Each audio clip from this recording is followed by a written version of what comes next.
Hello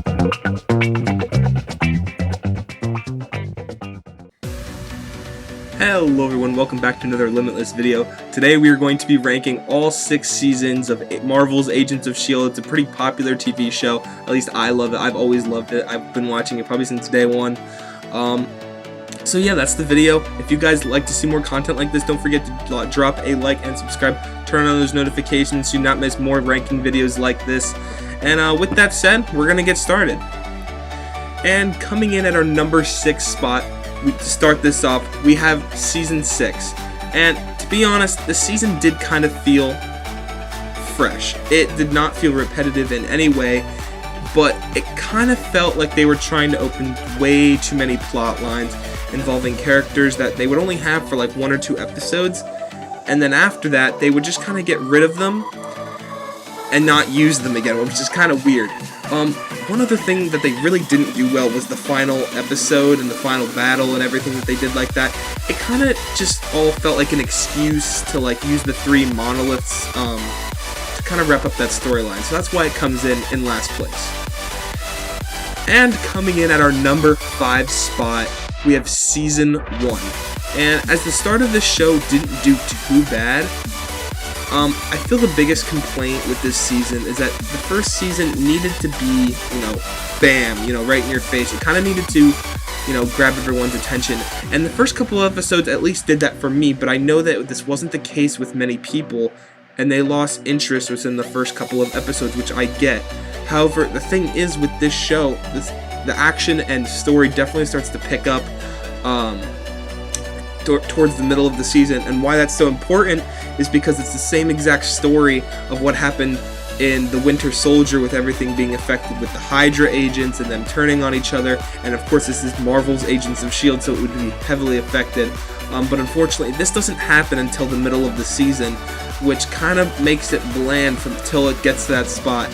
So with that, that's why it comes in at our number 5 spot. And coming in at number 4, we have Season 5. This season had a lot to do with space, and it had a lot of, stuff it had a lot to live up to, being that Season 4 was one of the best seasons in this show. And the use of going into space and having the whole season pretty much took place there. Towards the end, it kind of gotten towards Earth. But I love that they kind of separated the team, because that's what we were used to. We were used to the team, being together, and they had to separate them, and they all had to work their way up, kind of like in that the space station, trying to work their way up so that they could get to a certain point. I love that they even brought back the Inhumans. I think that kid name is like Trey or something, and he could like form those rocks together. I thought that was great. Straying away from the space episodes, that one bald guy, I'm trying to think of his name, I can't think of his name right now, when him, Fitz, and Lance from Season 3 with Lance and Bobby, and he teamed up, he comes into the jail, he like breaks him out, and they kind of try to figure out what happened to the team, the government thinking that Fitz was responsible for what happened, trying to break them out. It was really fun, and it was a nice change in pace from being in space. So with that said, that's why it comes in at our number 4 spot. And as we get into our top 3, don't forget, if you guys are enjoying this video, to leave a like and subscribe, staying up to date with all new videos and rankings. Click up here if you want to see all my new MCU movie ranked video. I ranked all 23 MCU movies, so click up there if you want to see with that video. And then with that said, coming in at our number 3 spot, we have Season 3. And the biggest thing to take away from this season is Hydra, and the face of Hydra, and where he comes from, who he is, what he's about. And going into this season, we all had the cliffhanger of Agent Simmons and how she, got taken into the monolith and got taken to the distant planet.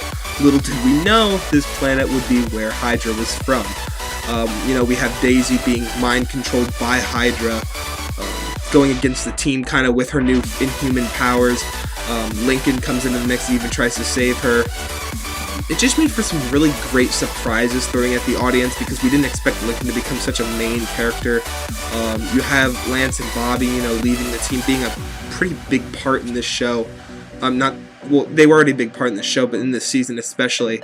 I love that Lincoln, at the end, he sacrificed himself for the greater good, leaving Daisy in a great position to start off at season 4 because she doesn't hate the team, but she doesn't know if she wants to be part of it yet. And it was just a great setup to start a new season with. And our runner-up is season 2.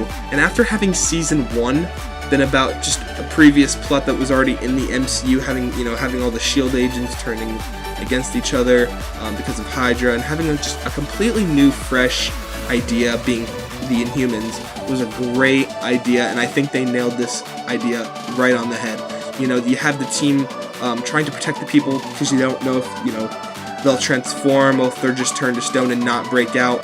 They find the underground alien city. We lost some characters like Trip that we had since season 1. I love that they digged a little deeper into who Daisy was and where she came from, and they digged into the different Inhuman abilities, and that there wasn't just our main characters, that this was from the events of Avengers, and I just thought that was a great way to tie it into the MCU.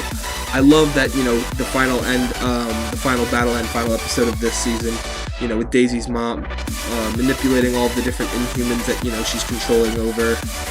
It just made for some great storytelling and definitely for some great action for the team to handle. So that's why it comes in as our runner-up. And coming in at our first place, we have season 4. Out of all the seasons of this show, it was probably the most surprising to me. And what I mean by that is that in the season 4 trailer, we had the introduction of Ghost Rider, and that was a huge thing. That was crazy because we never had a huge hero show up like that besides Coulson. And at first glance, that's all that it had seemed to be. But by the time we got to the 10th episode, the concept slowly started to take away from him sacrificing himself in that portal to seeing the robot Ada. She was like an AI, kind of rise up. She creates that world because she's a robot, so she has to do what she's told. She tries to make her own body. She creates that Matrix world where everyone's different. And I just think that they killed this idea. I loved it. I don't mean killed in a bad way. I mean it was great. I was always on the edge of my seat. You have Simmons, you have Fitz is at the head of Hydra almost. You have Simmons and Daisy trying to meet up with each other. It just made for some really heavy moments. You have Coulson being the teacher, not believing him whether he's in this fake world or not. It just definitely kept me on the edge of my seat. You have that following up. Ghost Rider returns towards the end of the season. Even Ada, she tries to come from that Matrix world, make a real body for herself using the dark magic, and you have Ghost Rider trying to kill. He ends up killing her to get rid of that dark magic. So that's why it comes in at our first place spot. And so if you guys enjoyed this list, I'd love to hear what your list is. And last but certainly not least, I'd love to see suggestions on what you guys and what rankings you guys think I should do next. So with that said, guys, if you enjoyed the video, don't forget to leave a like, subscribe, and turn on that bell icon so you do not miss a single upload. And I will see you guys in the next video. Bye, guys.